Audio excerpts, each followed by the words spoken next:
इंदौर में AB road स्थित hotel Shri माया के पीछे की जमीन श्री पीरस्थान इनामी व्यवस्थापक कलेक्टर इंदौर की होकर शासकीय निकली है।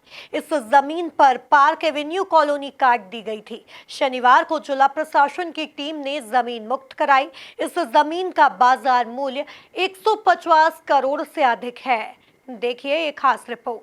कलेक्टर आशीष सिंह को एक शिकायत मिली थी कि ग्राम खजरानी जूनी इंदौर के सर्वे नंबर 370 की 2.14 एकड़ जमीन सरकारी है और इस जमीन पर श्री माया होटल का भी हिस्सा आ रहा है।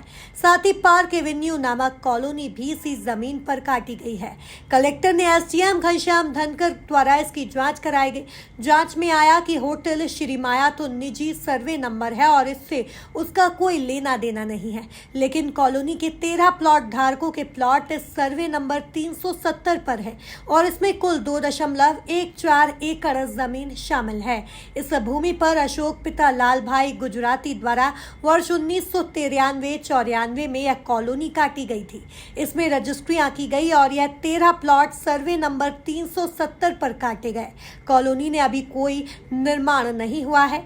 यहाँ लोगों ने फेंसिंग कर कब्जा किया हुआ है। यह जमीन वक्फ की होकर शासकीय कोर्ट में व्यवस्थापक के रूप में कलेक्टर के नाम दर्ज है। कलेक्टर ने तुरंत जमीन से अतिक्रमण हटाकर उसे मुक्त कराने के निर्देश दिए। शनिवार को एसडीएम घनश्याम धनकर के नेतृत्व में राजस्व निगम का अमला मौके पर पहुंचा। जेसीबी की सहायता से पोल हटाकर इस जमीन का कब्जा लिया।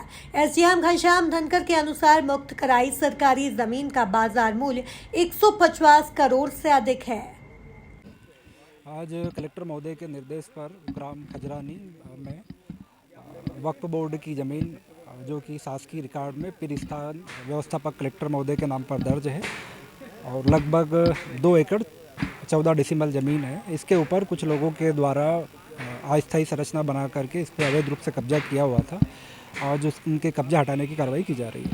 इसकी प्रारंभिक शिकायत आने पर प्रारंभिक रूप से इसकी जाँच की गई है और जाँच में ये तथ्य सामने आया है कि कॉलोनाइजर के द्वारा इसको छोटे छोटे भूखंडों में प्लाटधारियों को बेच दिया गया था और उसको आज मुक्त करने की कार्रवाई की जा रही है। इसका वर्तमान क्षेत्र को देखते हुए इसका बाजार मूल्य लगभग 150 से 180 करोड़ के बीच में है। शासकीय ये हमारे रिकॉर्ड में शासकीय ही दर्ज है, परंतु कुछ लोगों के द्वारा अस्थायी रूप से इस पर कब्जा किया हुआ था। आज उस कब्जे को से इस जमीन को मुक्त करने की कार्रवाई की जा रही है।